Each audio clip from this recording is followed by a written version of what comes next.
नमस्कार, जय हिंद, वंदे मातरम दोस्तों। स्वागत है आप सभी का नॉलेज गुरु 1602 यूट्यूब चैनल पर। दोस्तों, हम लोग भारत के भूगोल की श्रृंखला के अंतर्गत हम पहले पार्ट में नदियों का कुछ भाग पढ़ चुके थे। आज कुछ जो अवशेष नदियां हैं उनको अध्ययन करेंगे। दोस्तों, यदि आप यूपी टेट, सी टेट और सुपर टेट की तैयारी कर रहे हैं तो आप हमसे अवश्य जुड़िए। आपको 100% आपके परीक्षा में यहाँ से प्रश्न देखने को मिलेंगे।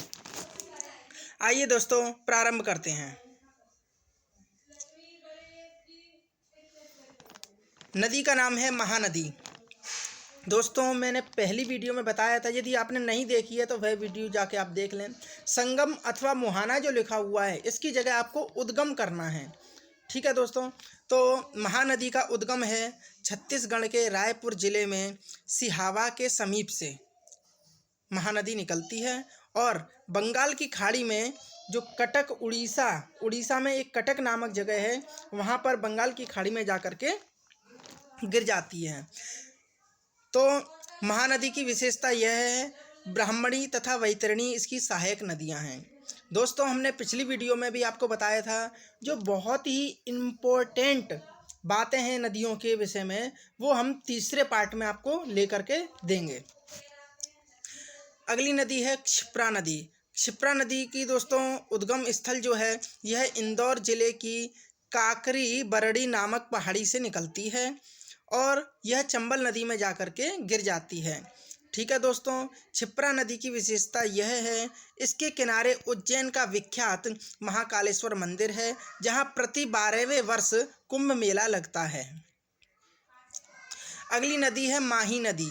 दोस्तों, माही नदी का उद्गम स्थल है माही नदी धार जिला मध्य प्रदेश के अमझोरा में मेहंद झील से निकलती है। अमझोरा में मेहंद झील से निकलती है और यह खंबात की खाड़ी में जाकर के गिर जाती है। माही नदी की विशेषता यह है, इस पर बजाज सागर बांध बांसवाड़ा बनाया गया है। अगली नदी है लूनी नदी। दोस्तों, लूनी नदी अजमेर जिले में स्थित नाग पहाड़ अरावली पर्वत से निकलती है और यह कच्छ के रण में जाकर के लुप्त हो जाती है। दोस्तों, इसकी विशेषता यह है, यह भारत की एकमात्र अंतर्वाही नदी है। दोस्तों, यह इसकी बहुत बड़ी विशेषता है, यह भारत की एकमात्र अंतर्वाही नदी है। दोस्तों, आप लोग सोच रहे होंगे, चलिए, जोवाई, सूकरी एवं जोजारी इसकी प्रमुख सहायक नदियां हैं। अगली नदी है दोस्तों सोम नदी। सोम नदी उदयपुर जिले के बीछामेंढा नामक स्थान से निकलती है और वेणेश्वर के समीप माही नदी में जाकर के मिल जाती है। सोम नदी की विशेषता यह है, जोखम, गोमती तथा सारनी इसकी सहायक नदियां हैं। अगली नदी है साबरमती नदी। दोस्तों, साबरमती नदी उदयपुर जिले में अरावली पर्वत पर स्थित जय समुद्रम झील से निकलती है और खंबात की खाड़ी में जाकर के मिल जाती है। इसकी कोई मुख्य विशेषता नहीं है। अगली नदी है बनास नदी। दोस्तों, इसका अर्थ है वन की आशा, अर्थात बनास नदी। यह नदी खमनोर की पहाड़ी राजसमंद जिले में खमनोर की पहाड़ी से निकलती है और चंबल नदी यानी रामेश्वरम के नज़दीक चंबल नदी में जाकर के मिल जाती है। बनास नदी की विशेषता यह है, यह एकमात्र ऐसी नदी है जो संपूर्ण चक्र राजस्थान में ही पूरा करती है। इसकी सहायक नदियों में बेडच, कोठारी, मानसी खारी और मोरेल हैं। अगली नदी है दोस्तों बाणगंगा नदी। बाणगंगा नदी बैराठ की पहाड़ी जयपुर से निकलती है और यमुना, फतेहाबाद, आगरा के पास यमुना में जाकर के बाणगंगा नदी मिल जाती है। बाणगंगा नदी की विशेषता यह है, इस पर जमवारामगढ़ के पास बांध बनाकर जयपुर को पेयजल की आपूर्ति की जाती है। ठीक है दोस्तों, आइए, अगली नदी है कृष्णा नदी। दोस्तों महाबलेश्वर के समीप पश्चिमी घाट पहाड़ी से यह कृष्णा नदी निकलती है और बंगाल की खाड़ी में जाकर के मिल जाती है, गिर जाती है। कृष्णा नदी की विशेषता यह है, इसकी प्रमुख सहायक नदियां हैं भीमा, तुंगभद्रा, मूसी, अमरावली, कोयना, पंचगंगा, दूधगंगा, घाटप्रभा, मालप्रभा आदि। अगली नदी है गोदावरी नदी। गोदावरी नदी नासिक जिले महाराष्ट्र के त्र्यंबक गांव की एक पहाड़ी से निकलती है और बंगाल की खाड़ी में जाकर के गिर जाती है। गोदावरी नदी की विशेषता यह है, इसे वृद्ध गंगा या दक्षिण गंगा भी कहा जाता है। गोदावरी नदी को वृद्ध गंगा अथवा दक्षिणी गंगा भी कहा जाता है। गोदावरी की प्रमुख सहायक नदियां हैं पेनगंगा, इंद्रावती, प्राणहिता, मंजीरा, सबरी, पूर्णा, वैनगंगा, प्रवदा एवं वर्धा इसकी सहायक नदियां हैं।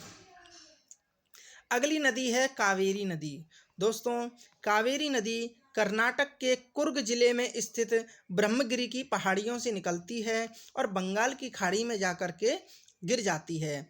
कावेरी नदी की विशेषता यह है, इसे दक्षिण भारत की गंगा कहा जाता है। क्या दोस्तों? दक्षिण भारत की गंगा के रूप में भी जाना जाता है। शिव समुद्रम जलप्रपात तथा श्रीरंगपट्टनम एवं शिव समुद्रम द्वीपों की उपस्थिति इसका महत्व बढ़ा देती हैं। ठीक है दोस्तों। अब अगली नदी है तुंगभद्रा नदी। तुंगभद्रा नदी कर्नाटक में पश्चिमी घाट पहाड़ की गंगा मूल चोटी से तुंगा तथा समीप में ही काडूर से भद्रा नदी का उद्गम देखा जाता है और यह कृष्णा नदी में जाकर के मिल जाती है। तुंगभद्रा नदी की विशेषता यह है, इसकी प्रमुख सहायक नदियां हैं कुमुदवती, वर्धा, मगारी तथा हिंद। अगली नदी है पेन्नार। दोस्तों पेन्नार नदी नंदी दुर्ग श्रेणी की चेन्ना केसावा पहाड़ी यानी कर्नाटक से निकलती है और बंगाल की खाड़ी में जाकर के मिल जाती है। इसकी विशेषता यह है, इसकी सहायक नदियां हैं पापहनी तथा चित्रावती। ठीक है दोस्तों। अगली नदी है दक्षिणी टोंस। दक्षिणी टोंस नदी कैमूर पहाड़ियों में स्थित तमसा कुंड जलाशय से निकलती है और सिरसा के समीप गंगा नदी में जाकर के मिल जाती है। इसकी विशेषता है, इस पर बिहार प्रपात स्थित है। कौन सा बिहार प्रपात स्थित है? अगली नदी है पेरियार नदी। दोस्तों पेरियार नदी पेरियार झील से निकलती है। ठीक है। और पेरियार नदी की विशेषता यह है, यह नदी केरल में प्रवाहित होती है। अगली नदी है उमियम नदी। उमियम नदी उमियम झील मेघालय से निकलती है। यह एक छोटी नदी है। ठीक है दोस्तों। इसकी यह विशेषता है। हुगली नदी मुख्य है। हुगली नदी जो है यह गंगा की एक शाखा है जो धूलिया पश्चिम बंगाल के दक्षिण गंगा से अलग होती है। ठीक है दोस्तों। और यह बंगाल की खाड़ी में जाकर के मिल जाती है। हुगली नदी इसकी प्रमुख सहायक नदी जलांगी है। दोस्तों हुगली नदी के किनारे ही कलकत्ता शहर बसा हुआ है। अगली नदी है बैगाई।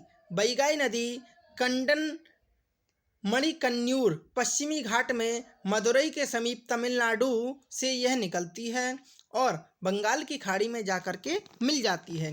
बैगाई नदी की विशेषता है कुमम, वर्षानाड, सिरिलियार, तेवियार, बराह तथा मंगलार इसकी प्रमुख सहायक नदियां हैं। तो दोस्तों यह हमारी जो नदियां थीं आज यहाँ पर समाप्त होती हैं और नदियों की जो महत्वपूर्ण, जैसे गंगा नदी की मुख्य विशेषताएं क्या हैं, तो और कावेरी नदी की मुख्य विशेषताएं क्या हैं, गोदावरी की मुख्य विशेषताएं क्या हैं, दामोदर की मुख्य विशेषताएं क्या हैं, यह आपको तीसरे पार्ट में हम लेकर के आएंगे। ठीक है दोस्तों। यदि आपको वीडियो अच्छी लगी हो तो लाइक, शेयर एवं सब्सक्राइब अवश्य करें। धन्यवाद। जय हिंद। वंदे मातरम।